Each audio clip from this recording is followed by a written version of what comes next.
De la mise en lecture du 7e continent par les enfants de l'école Toussaint-Merle. Cette pièce que nous avons écrite avec Joanne Tevouron se nomme Fleurs de plastique ou le secret du 7e continent. Personnage. La jeune fille très intelligente, elle a 10 ans, lue par 2 enfants. Le jeune garçon qui aime porter des robes, 10 ans aussi. Harceleur 1, harceleur 2. Harceleuse 1, harceleuse 2, l'oppression systémique du pays du droit, pas grand-chose, maman. Ainsi que le papa, le cœur des animaux chez constitué d'une vingtaine d'animaux blessés, extingués, bricolés, réparés, dont Souris-borne, souris qui cherche un nouvel œil, Kazoo, l'éléphant tronqué, Tigre rouge, le tigre qui aime mettre du rouge à lèvres.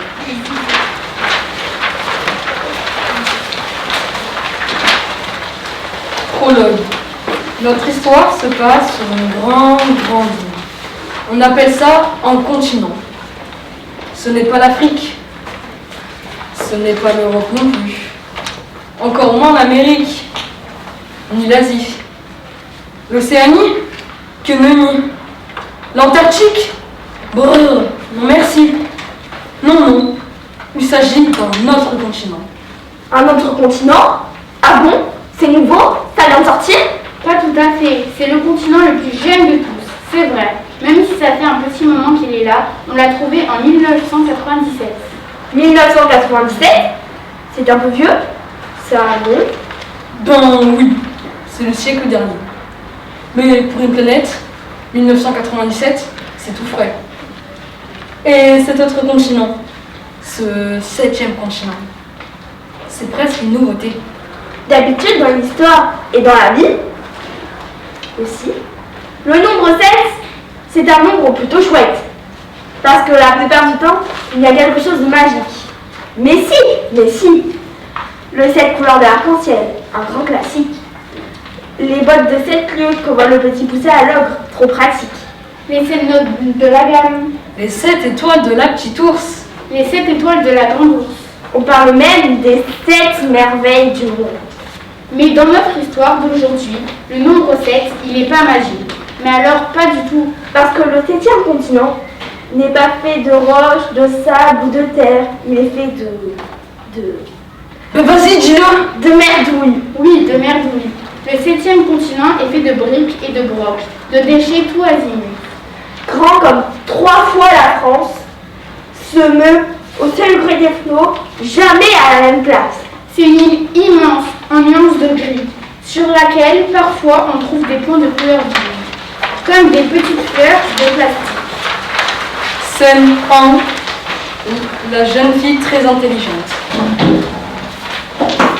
J'arrive sur une île qui me semble toute sauf banale. Enfin, j'atteins la rive, dans mon bateau gonflable tout fluo. Il date de quand j'étais petite, plus encore que maintenant. De quand j'étais petite et que tout était simple. J'arrive sur une île qui me semble étrange. Plus encore que sur les photos des magazines et d'internet. Ça tend un peu quand on marche dessus. Je pose le pied sur un continent bizarroïde plein de déchets. Ça donne un peu le tournis, ça me dégoûte. Il y a autour de moi bouteilles translucides d'eau minérale, briques de jus, briques de lait, tant de soda. Oh, un vieux sapin enguirlandé, des peluches et des cahiers d'écoliers. Une patte d'avion qui a du mal finir. Des cigarettes et des mégots. Des claquettes et des tongs. Des masques chirurgicaux. Des capsules de bière. Des piles des pneus. Et un seau de plage emporté par les flots. Câbles, ressorts, meubles en kit, coton-tige, canettes, paille, plastique, bidon, mouchoir, brosse à dents, pot de yaourt, gobelet. Pfiou! Ça n'a pas de sens et ça sent fort. Ça me rappelle presque la poubelle du collège, en beaucoup plus grand. Mon bateau est crevé. J'ai dû le percer sur un déchet en accostant. C'est un aller simple alors.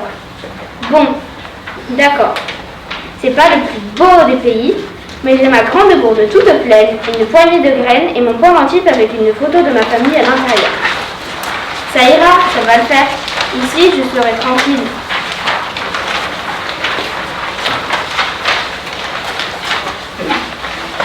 Chapitre 2. la souris borgne et la jeune fille et le cœur des animauchés. Je monte et descends, grimpe et dégringole, toutes ces piles de cochonneries, comme on se promène entre monts et vallées. J'ai des hauts le cœur, tout pu, comme un tas de vieilles chaussettes. Sur un de ces pâtés de poubelle, je vois une petite forme ronde qui fourmille. Un rongeur? Une souris? Il faudra que je me lave les mains bientôt. C'est quand même pas très propre tout ça.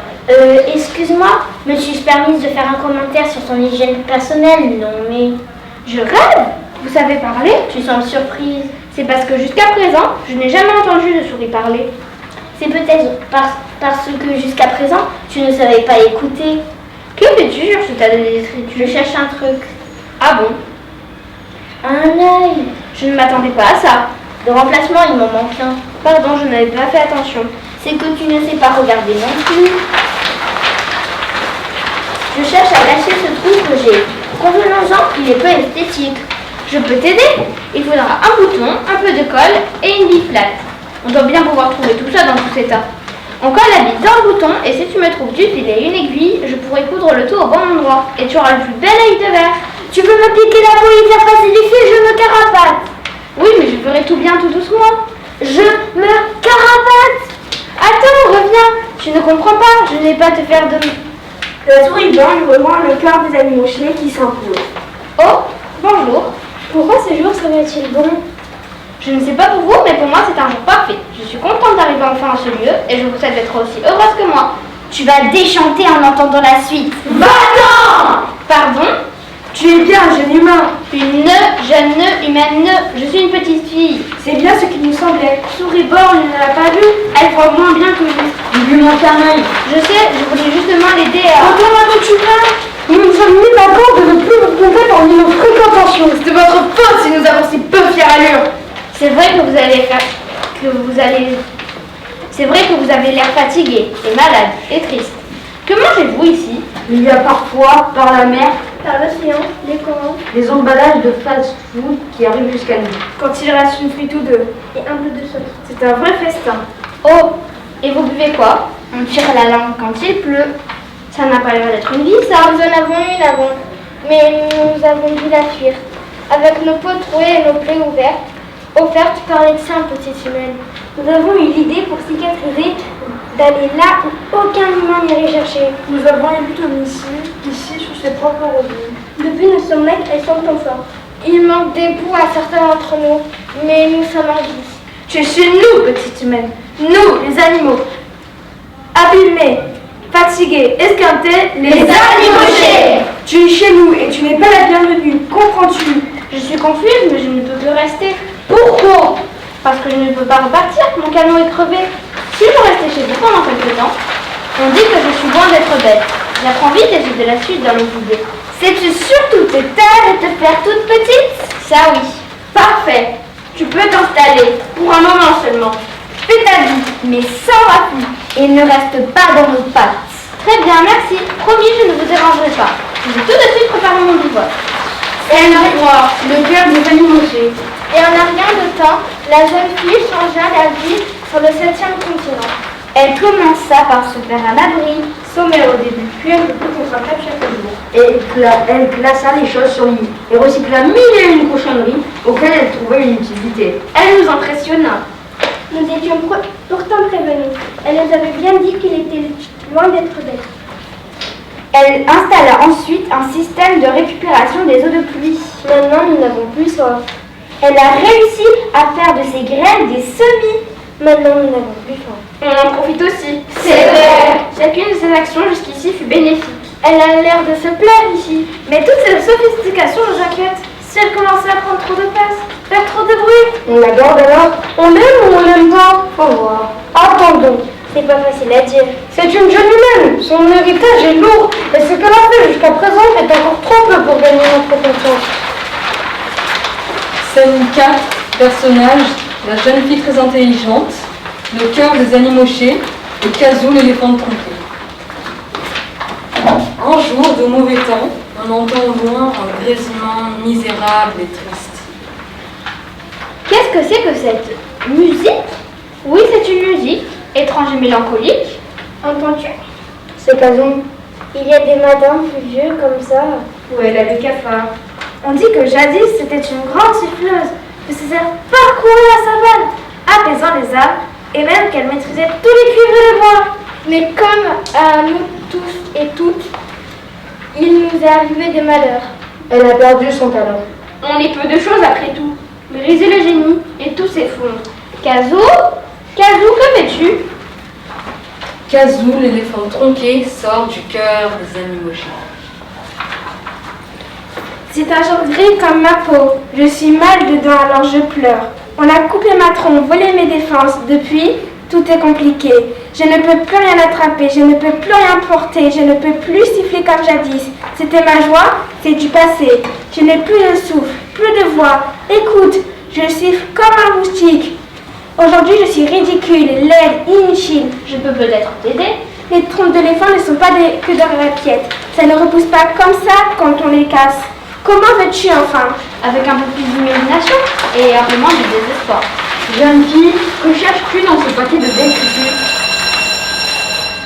Que cherches-tu là? Un verre géant? Mais non, c'est un tube flexible, un tuyau. Il provient d'un aspirateur. Maintenant, il me faut du gaffeur. J'aime pas ce mot, gaffeur. Ça a l'air méchant, gaffeur. Pas du tout. C'est un adhésif super fort. Un gros scotch qui répare presque tout. En voilà un. On s'en sert dans les théâtres. Ça ne me dit rien du mal. Ça va mal finir. Que quelqu'un l'empêche. Sauvez le bachiller. Sauvez le bachiller, vite. Elle avait juré de nous laisser tranquilles. Non, laissez-moi finir. Oh non, qu'elle fabrique avec le tuyau d'Espiro? Oh là! Elle fait des grands gestes vifs et nets avec le gros scope de théâtre. Elle entoure. Elle enroule. Elle embobine tout. C'est la fin. Pauvre Kazoo.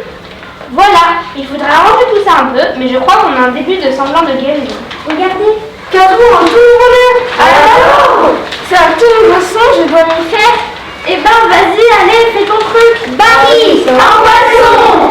Kazoo siffle, et c'est beau, et c'est doux, et tout le monde en pleure de bonheur. Scène 5. Le jeune garçon qui aime porter des robes. La jeune fille très intelligente. Le cœur du Danny Mocher. Harceleur 1, harceleur 2, harceleuse 1, harceleuse 2. Après ce que tu as apporté à Kazoo et aux autres habitants de l'île, nous avons discuté. Et nous avons décidé qu'en fait... on t'aime bien. Plutôt bien. Plutôt bien, oui. Alors t'emballe pas, il reste encore des chemins. Il y a quelque chose que nous devons te dire. Nous te l'avons caché et maintenant nous pouvons te le révéler. Nous avons confiance. Il y a un autre enfant sur l'île. Cet enfant est jeune comme toi. Très discret, très timide. Se montrant le moins possible. Quand on le croise, il disparaît presque aussitôt. Tu pourras toutefois le reconnaître facilement. Il est habillé d'un vêtement long et léger, qui traîne au vent, qui lui donne l'air d'un fantôme. Alors je pars. Je marche vers l'autre bout, quoi que ça veuille dire. Car le continent de plastique est plutôt rond. Il n'a pas vraiment de bout. Je marche vers là où les déchets ne sont pas encore triés. La densité du sol change. C'est de moins en moins solide. Avancer devient de plus en plus dur.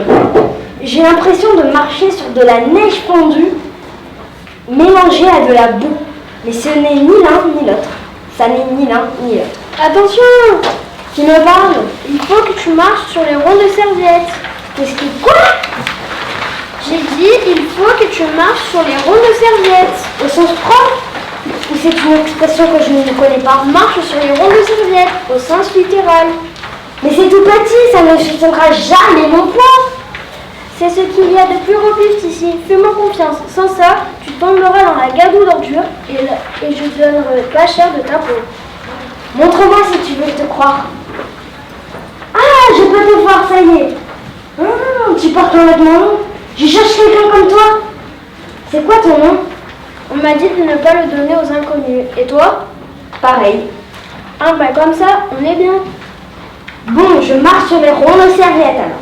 J'espère de ne pas faire de bêtises en te faisant confiance. Je te rejoins. Mais voilà, salut.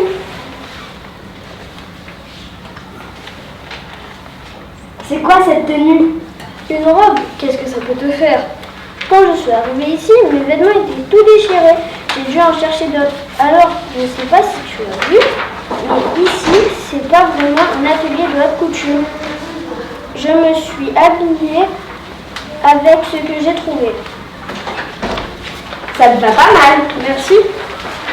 Ça fait longtemps que tu es là? Je sais que ça pourrait être quelques heures, comme quelques jours, comme quelques mois. Le temps ici, je ne le comprends pas. Tu es arrivé comment? Je nageais jusqu'ici. J'étais partie avec mes parents sur un petit bateau, petit, avec beaucoup de gens, un peu trop sûrement. J'étais tout au bord quand une vague m'a envoyé par-dessus bord et plouf, direct dans l'eau. Vous partiez en vacances? Si on veut, j'avais un gilet de sauvetage. Mes parents m'ont dit de ne pas le détacher et qu'ils me retrouvaient, mais jusqu'à présent, je ne les ai pas vus. Ouais, je sais, c'est pas la forme. Pas la peine de s'étendre. Toi aussi, tu es là par hasard? Ah non, moi je suis venue parce que j'avais envie. Je me demande bien ce qui a pu te donner envie de venir ici. Apparaissent comme en souvenir les 4 harceleurs.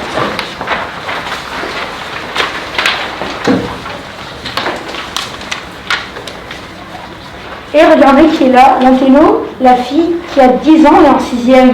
Tellement intello qu'elle a la tête en forme d'ampoule. Et vous avez vu comment elle est habillée? Tu connais la procédure, à bout le DM. C'est que je l'ai commencé, mais je ne l'ai pas terminé. Il me reste quelques jours encore. Non, mais tu fais quoi là? Tu t'écris où? Il reste quelques jours encore. T'as pensé à nous? Le temps qu'il faut pour recopier? Elle me fout trop le seum, la naine. T'as du fric? Comment? T'as du fric sur toi? J'ai 3,50 €. Et en plus, elle a pas de thune. C'est pour me payer mon goûter. Non mais baby girl, laisse-moi t'expliquer. C'est fini les goûters. La vraie vie, c'est café clope et une story Instagram pour faire passer tout ça. Tu sais quoi? Je vais la prendre en photo, elle est trop chelou. Ouais, pas de sous, pas style, mais une tête grosse qu'une boule de bowling. Qu'est-ce que t'en penses? Je vais finir avec ta tête de plastique, ton sac de pauvre et tes fringues de vieille meuf sur Insta. Non, alors fais voir tout ça. Non, arrêtez mon sac, mes affaires, mes cahiers. Pas dans la poubelle dégoûtante du collège. S'il vous plaît, non. De quoi? On te rend service, on le dépose directement dans ta maison. A plus baby girl, balance, on te démolit. Le souvenir s'évanouit Des amis, je voulais me retrouver quelque part. Personne ne manquerait. Ça alors? Tu connais les animaux d'ici? Les animaux abîmés, fatigués, esquintés, les animauchés. Je les vois parfois, ils me font peur. Tu ne devrais pas les craindre. Ils sont un peu bourrus, c'est vrai, mais ce ne sont pas des méchants. Scène 6. Le cœur des animauchés, le jeune garçon qui aime porter des robes, la jeune fille très intelligente, l'oppression systémique du pays du droit à pas grand-chose, le papa et une maman. La jeune fille très ingénieuse est rentrée à la nuit tombée. Avec l'enfant aux vêtements longs. Elle a allumé un feu avec quelques ruines de meubles parce qu'ils avaient un peu froid. Et dans le crépitement des flammes, qui font un peu peur mais qui la chauffent, Ils devinrent ce soir-là des amis. Tu sais, j'ai menti pour la robe. Je l'avais déjà en arrivant sur moi. ah bon? C'est à ma mère. J'aime bien la porter. Mais dans mon pays, c'est interdit. D'accord. Oui, dans mon pays, il y a plein de choses qui sont interdites. Tellement qu'on devrait l'appeler le pays du droit à pas grand-chose. Tu as le droit de travailler, mais pas d'être payé. En tout cas, pas correctement. Et tu n'as pas le droit de ne pas avoir de quoi te payer à manger. Tu n'as pas le droit d'être ignorant. Mais tu n'as pas le droit d'aller à l'école. Quelle que soit la raison, tu as toujours tort. Il faut respecter des lois pleines de fautes, si courtes et si étroites. Et rentrer dans des cases si petites, c'est comme un coloriage au milieu d'un tremblement de terre. Tu débordes forcément. Apparu au souvenir. Représentant des forces de l'ordre parfait du pays du droit, pas grand-chose. Ouvrez. Vous êtes en idée d'arrestation, vous avez débordé les contours, vous avez débordé des cahiers des lois. 3 chefs d'inculpation sont retenus contre vous. Vous avez un enfant dont l'éducation est clandestine, auquel vous inculquez des valeurs illégales. Vous lui apprenez Maman, papa, qu'est-ce qui se passe? On plie bagage, mon cœur. à penser, Il faut faire vite. À vivre. Et bouche l'entrée, comment on fait? à aimer. On passe par la sortie de secours, comme on l'a dit, comme dans le plan. Je passerai devant, on n'aurait qu'à me suivre. Les mamans n'ont pas la réponse à tout, c'est interdit. Les mamans n'ont pas le droit de partir devant. Vous avez débordé. Maman, je peux mettre une robe pour moi dans ma valise? Oui, mon chéri, prends une des miennes si tu veux, mais fais vite. Les petits garçons ne portent pas de robe ou tout autre vêtement flottant, c'est interdit. Vous avez débordé. J'ai un peu peur. C'est rien pour maman. Les papas ne prennent pas la main, c'est interdit. Les papas doivent être autorité et indifférents. Vous avez débordé. Direction le port. Le bateau nous attend. Rappel de procédure. Trop de chefs d'inculpation sont désormais retenus contre vous. Vous êtes dorénavant considérés comme renégats. Rappel de procédure. Entraînant du second. 9, 8, 7. 6. Ils vont foncer la porte. Partons. Mes souvenirs s'évanouissent. Si je dois repartir d'ici, ce n'est certainement pas pour retourner là-bas. Au pays du droit, pas grand-chose. Tiens, ton histoire nous en rappelle une autre. Il était une fois un tigre qui appartenait à une princesse qu'on lui disait aussi belle que sévère. Elle administrait son pays avec beaucoup de sérieux. Un peu trop même, car elle était obsédée par le rangement. Elle ne supportait pas qu'une chose ne soit pas à sa place. Le tigre, encore jeune, curieux, prêt à faire mille et une bêtises, fut un jour attiré par ses ornements. Il mit les pattes sur sa coiffeuse et vit bijoux, colliers, fards et maquillage. Des étoiles dans les yeux. Il mit le museau dans la poudre et termina beaucoup. Mais ce qui le charma plus que tout, ce fut des petits tubes contenant ces bâtons de couleur que la princesse posait parfois sur sa bouche. Le tigre se mit en tête de les manger tous, car elle les prit pour des friandises. Il en cracha vite le tout, bien sûr. Mais quand il redressa sa truc, il vit son reflet dans le miroir de la princesse. Il aima ce qu'il vit. Les babines fines et tout en beauté. Une gueule de tigre, oui, Mais une gueule de top modèle surtout. Quand la princesse le vit ainsi, elle se mit dans une colère noire. Elle le chassa sans ménagement. Tigre rouge, le tigre qui aime mettre du rouge à lèvres, sort du cœur. Je n'ai aucun regret, c'est la meilleure chose qui me soit arrivée. Et du rouge à bouche, j'en porte encore et dès que je peux. Car de ces tubes, il en arrive jusqu'ici. C'est triste pour beaucoup, bien sûr. Mais je me console pour moi, c'est un plaisir. J'ai appris depuis la princesse. C'est pas pour moi à manger, ça non. Mais pour les yeux, qu'est-ce que c'est? Joli, brillant, l'amour. Depuis, nous l'appelons Tigre rouge. Et ça lui va bien. Tigre rouge danse. Le cœur des amis couchés l'encourage. Les deux enfants applaudissent. Tout le monde s'amuse beaucoup. La fête dure toute la nuit. Scène 7. Personnage, la jeune fille très intelligente, le garçon qui aime porter des robes, la souris borgne et le cœur des amis mouchés. J'ai réfléchi. Tu fais beaucoup ça, j'ai vu. On ne peut pas séjourner beaucoup plus longtemps ici. Si nous restons plus, nous mettons en danger les amis mochés. Tu pourrais venir avec moi. On pourrait chercher tes parents depuis là-bas, depuis Montpellier. À deux, nous serons plus efficaces. Ça dépend. C'est quoi ton pays? C'est le pays du... C'est pas toujours terrible, mais c'est pas si mal non plus. On a le droit de porter des robes? Il va y avoir des gens qui vont trouver ça bizarre. Dans la vie, il y a toujours des gens pour trouver ce que tu fais. Pas assez ceci ou trop cela. Mais c'est pas interdit, tu as le droit. Alors s'il y a des gens qui trouvent ça étrange, on n'aura qu'à dire qu'on s'en fout. Mais toi, les personnes qui te causent des ennuis, qui te volent tes 4 heures et tes devoirs, On verra bien. À deux, on sera plus fort. je peux t'aider à faire des fautes dans tes copies, ou même piéger tes goûters. C'est une idée. Vous partez? On va... Oui, enfin, si t'es d'accord. J'imagine que c'est la meilleure chose à faire. Déjà? Mais on a fait la fête une seule fois. C'est mieux que zéro. On risque de vous faire repérer du monde entier. Vous avez raison depuis le début. Et ton bateau percé, peux-tu le réparer? Je pourrais, mais il n'y a qu'une seule place. Je dois construire un nouveau navire. Alors, nous t'aiderons. Chouette. Trouvons d'abord une baignoire en PVC. En voici une. Elle est parfaite. D'abord, il faut veiller à bien sceller la bondeuse. Sinon... Catastrophe! Ajoutons maintenant des flotteurs pour la stabiliser. À partir de bouteilles de jus de fruits, de jerrycans et de barils vides. Pas mal du tout. Mais comment allez-vous avancer? Il nous faut un mât. On a bien un panneau de stop ici. Sur un poteau? Oui. Calons-nous au centre de la baignoire. Et pour la voile, je peux glaner tous les tissus que je trouverai. Je coudrai une belle voile arlequin. Osé, subtil, audacieux. Mais attendez un moment. À propos de coudre, l'une des nôtres voudrait vous demander quelque chose. Souribol? J'ai changé d'avis.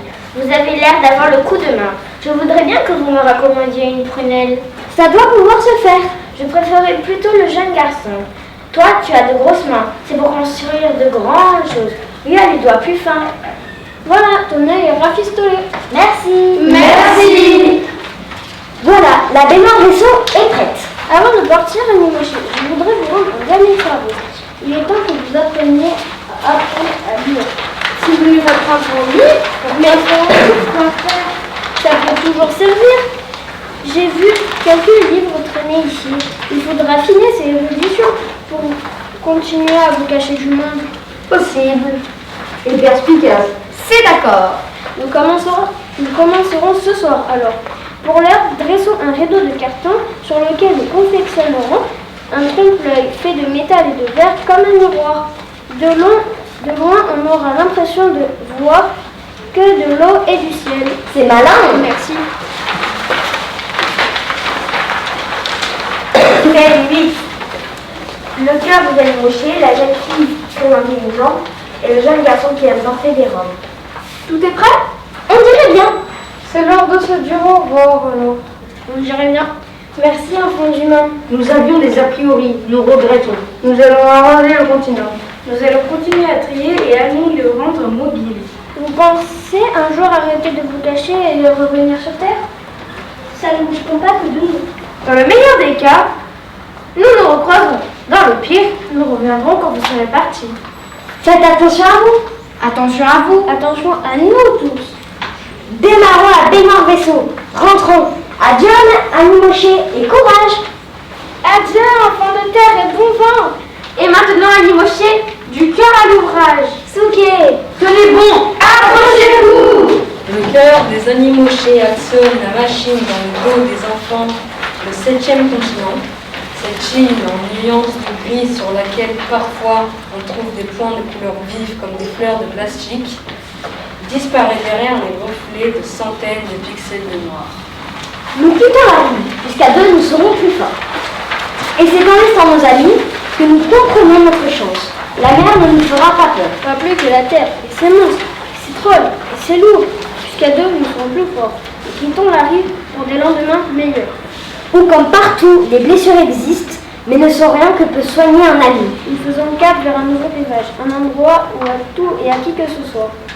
On pourra dire non merci, maintenant laissez-moi faire ma vie. Tard plus tard, les deux enfants dorment. La baignoire vaisseau bute la grève. La jeune fille très intelligente et le jeune garçon qui a porté des robes viennent peut-être d'arriver à la ceinture. Maintenant, c'est fini. Enfin, l'histoire seulement. Le continent, lui, continue sa vie.